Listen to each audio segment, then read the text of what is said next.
What's going on, Jets fans? Welcome back to another video here on Pig City Hockey. I hope you like the new sweater. Obviously, there's no merch out just yet. This was actually a gift from my parents from Christmas. Haven't worn it in a video yet, but I got to.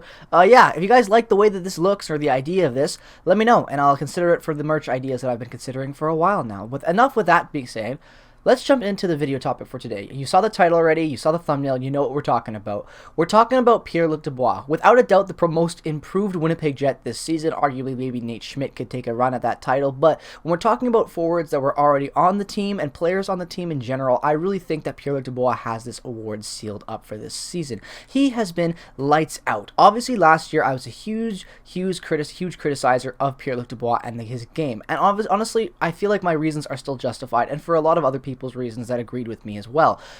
He just was not good with the Jets. He came over with the Laine trade, and obviously Patrick Laine is still one of my favorite players to this day and always will be, so that will always sting. But nonetheless, he came over in that Laine trade, had to quarantine for the 2 weeks because of the middle of COVID still going on and the Canadian divisions being in place last season with the border being closed. He didn't get to play for 2 weeks, comes in, looks kind of mediocre in his first few games, then he gets injured. And once he got injured, it was all downhill for Pierre-Luc Dubois. He came back after that and just never found his footing. He never really found any speed of his game and never really grew his game from where it was the year before that. He just had to kind of play catch up, missing all of basically training camp, missing a ton of the intro to the season, already a shortened season with that in mind as well. So he just did not have a good year. And then you come into this season where he has been nothing but incredible when you think about where he was last year. And the advanced stats prove it as well. So take a look at his advanced stats. Look at the percentage changes in his WAR and whatnot from last season going into just 31 games so far this season. He's been fantastic. And then you go over and you take a look at his stats. Obviously, his stats are where things really start to show the massive improvement we've seen from his point totals. When you go into last year and you look at his point totals with the Winnipeg Jets, in 41 games played, he had 8 goals, 12 assists for 20 points, like I said, in 41 games, as well as counting an extra goal he scored to make it 9 on the entire season, with his only point in Columbus in 5 games being 1 goal. He just was not good with the Winnipeg Jets in that season. It just had a bad year with all the contract stuff, how unhappy he was with John Tortorella and the situation with the Blue Jackets before the trade. It was just not a good year for PLD. And then you jump over into this year, like I said, so far played 30 games played, 14 goals, 11 assists for 25 points, 5 points just shy of point per game. He has been incredible, easily our number one center over Mark Scheifele, even though Scheifele has been on a hot run lately. Pierre-Luc Dubois has had an immaculate bounce-back year. Now, what brings into question all of this stuff about his contract is because when he was signed last year, it was a 2-year contract. He is on the final year of this contract, and he is going to need to be signed. And obviously, we need to get him signed. It couldn't be, any more self-explanatory than that. This guy has shown that he's worth keeping around. He's shown that he's ready to take the next step in his development in only 30 games played so far, and has looked like a legit number one budding center in the NHL. And like I said in a couple videos this year already, I think the Olympics happened with NHL players. I legit think he had a better chance of making Team Canada than Mark Scheifele has based on his performances this season alone. I really liked Pierre-Luc Dubois. Enough said on that. Now let's move over and talk about the bread and butter of this video, the contract, the dollar amount. What's it going to take for Pierre-Luc Dubois to stay a Winnipeg Jet? Currently, with his remaining $5 million deal taking him through the rest of the season to RFA and to being a restricted free agent, RFA, he is going to need a big payday. Now, the question comes up is how are you going to how are you going to sign Pierre-Luc Dubois to a contract that makes sense for where he is right now with his development? You obviously have to look and take into consideration that in 310 NHL games played so far, he has 88 goals, 116 points for 116 assists, for 204 points in 310 games, having himself a pretty damn good start of his career with, like I said, only playing 300 games so far and well being over 200. I think that he's a very, very good value to keep on a contract that isn't a bridge deal, but kind of more in the lines of a 6 to 7 year deal. I want this guy locked up long term. Now, the question comes up, how much money are you going to pay for a guy that's had one really good rebound year, but then before that, took a little bit of a regression when you look at the games played. In 70 games played in the 2019-20 season with the Columbus Blue Jackets, he was able to score 18 goals, 31 assists for 49 points. Then you go over to the year before that in 82 games, so 12 more games played on the season, he had 27 goals, 34 assists for 61 points, his career high at the NHL level so far at this day and age. So he is obviously a player that has had some success early in his career, regressed a little bit, being unhappy with Columbus in his final kind of full season and before going into, obviously, last year, the 5 games played, all the drama that ensued, and him being traded to the Jets. So he hasn't really been the definition of consistent. He did have a regression year after having his career high, and then obviously had a down year following that as well, with the whole trade situation, and then this year coming in and then showing kind of getting back on track. Now, obviously, there is risk to signing players that have been like this a little spotty with their young career to long-term deals. You know, a guy like that is Clayton Keller, for example, was great in his early years with the Arizona Coyotes, and now he's not living up to that contract as much as we would have thought he would have based on his rookie season.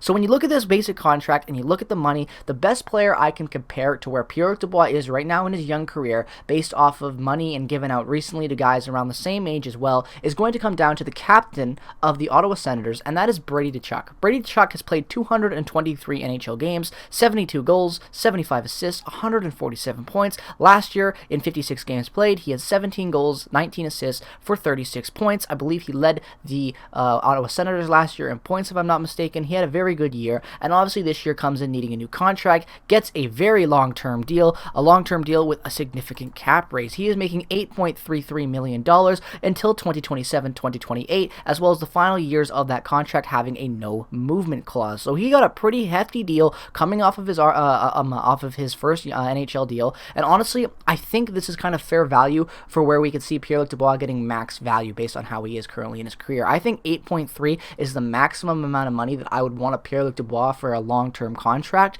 but if you're really thinking realistically about that value in the modern-day NHL, I think it makes a lot of sense. When you look at the long-term cap invested in players for the Winnipeg Jets right now, Kyle Connor is making $7.142 million for a significant amount of time until the end of 2025-2026. Ehlers is making $6.125 until 2023-2024, and then obviously Mark Scheifele is making it to the end of 2023-2024, and Nikolai Ehlers is making $6 million until the end of 2024-2025. Those are the longest players we have locked up right now within our top six. Obviously, Adam Lowry as well is extended until 2025-2026, but other than that, we don't have any players signed for the long term minus those guys. On defense, it's a little bit more of a different story. We've got 6.25 locked up with Josh Morrissey until for the very next foreseeable future, as well as Nate Schmidt making 5.9, almost $6 million until the end of 2024-2025. Neil Pionk is making 5.87 until the end of 2024-2025, and then you have Brendan Dillon and Dylan DeMello making 3.9 for Dillon, $3 million for DeMello until the end of 2023-2024. So we do have a significant amount of money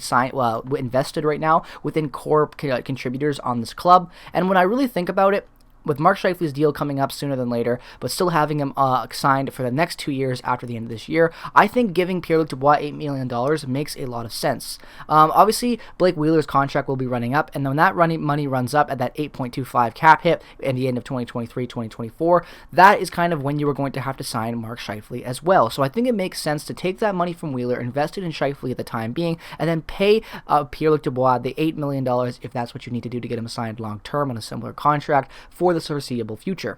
The lowest I would go to honestly gauging the scales on Pierre-Luc Dubois and his contract and the type of money he would get, I would say on the minimum you're looking at maybe about $7.5 million to $8.3 million on the long-term deal. If you want to get him for maybe a bridge contract, another 2-year deal, maybe you're going to have to go and look at giving him maybe about $6.125, similar to Scheifele money right now. I don't believe you get him signed long-term for Scheifele money. That's not happening ever again for this club with the cap day and age that we live in. So when I really think about it, I think what makes sense for this club is to invest in Pierre-Luc Dubois. He has a bit of some family ties with the organization. So far, he's been a very, very good fit with the Winnipeg Jets this season in his rebound, and I really think it's going to be important for him to kind of just get this money signed and have a home for the next while, right? He wasn't happy in Columbus. I think it makes sense that to give him this money, sign him long-term, to a value of about, I would say, 7.5 to 8.3 in that ballpark for a long-term deal, upwards of 6 years, I think is the best bet for this club, for his development, and his future as being a top NHL player in this league. But let me know your thoughts on that prediction there. What do you think about that money-wise? Do you think 7 years around 7.3 to 8.3, 7.5, to 8.3 makes sense? Do you want to see him sign for less than that? Let me know all your thoughts down in the comment section below as always. Make sure to subscribe regardless of the team that you root for. Follow me on Twitter, Instagram, and check out all the other content creators and affiliated links down in the description below. If you're looking for a new podcast to start this year, the Prairie Puck Podcast might be just what you're looking for. It is a Winnipeg Jets themed podcast where we talk about all other news in the NHL with these eyes eyes of Jets fans, as well as talking about other things. Our most recent episode, how we interviewed Canuck Clay, another fellow YouTube hockey content creator on this awesome platform, as well as recently just interviewing CFL legend Chris Wallaby. That was a very fun episode, so if you want to learn a little bit more about the CFL and its awesome history, check that episode as well. All those links are down in the description below. Make sure to have a great rest of your day. Enjoy this new year. We got a lot of uncertainty in this world still, but try to enjoy the little moments that you can. Peace, love, and positivity to all you beautiful people out there in this world. Enjoy the rest of your day. Enjoy the rest of your eating. Have a great rest of your day. I've said that twice. I don't know what I'm trying to say anymore. I've left off script. I'm going to make another video now. Have a great rest of your day. Go Jets, go. Bye-bye.